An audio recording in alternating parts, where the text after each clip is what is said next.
கள்ளக்குறிச்சி மாவட்டம் குருந்தூர்பேட்டை வட்டம் மாரனோடை கிராமத்தில் சுடுகாட்டு பாதனுடைய அவல நிலை இதுதான்.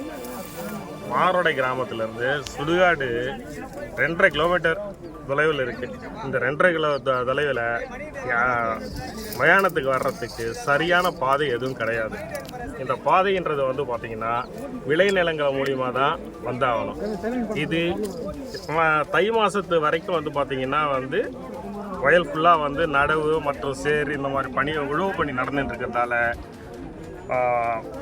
யாராவது இறந்துட்டாங்கன்னா எடுத்துகிட்டு வர்றது வந்து ரொம்ப சிரமமாக இருக்கும். சில டைமுங்களில் வந்து பாடியை கொண்டாந்து சேர்க்க முடியாமல் கீழே போட்டு எடுத்துகிட்டு வந்த நிலைமையும் நடந்துக்கிட்டு இருக்குது.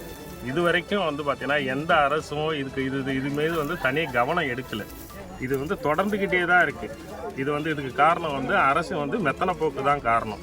இது வந்து இந்த அரசு அந்த அரசுன்னு எந்த அரசையும் நாங்கள் குறை சொல்ல விரும்பலை. இடம் வந்து பார்த்திங்கன்னா வந்து எடுக்க வேண்டியதோ இது ரோடு போட்டு தர வேண்டியதோ வந்து அரசாங்கத்துடைய கடமை. இது இப்படியே தொடர்ந்து போயிட்டே இருந்தது அப்படின்னு சொன்னால் எங்களுக்கு வந்து பார்த்திங்கன்னா இந்த மாதிரி இதுக்கப்புறம் வந்து ஏதாவது வந்து இந்த மாதிரி இன்சிடென்ட் நடந்ததுன்னா எங்கள் கிராமத்துக்குள்ளேயே நடுப்பாகத்திலேயே வந்து நாங்கள் வச்சு மயானத்தை வந்து நாங்கள் வந்து ரெடி பண்ணுறதுக்கு தயாராக இருக்கும். இதுதான் வந்து பார்த்திங்கன்னா இதனுடைய கடைசி அத்தியாயமாக இருக்கும்னு நாங்கள் விரும்புகிறோம். தர்சம் எங்களே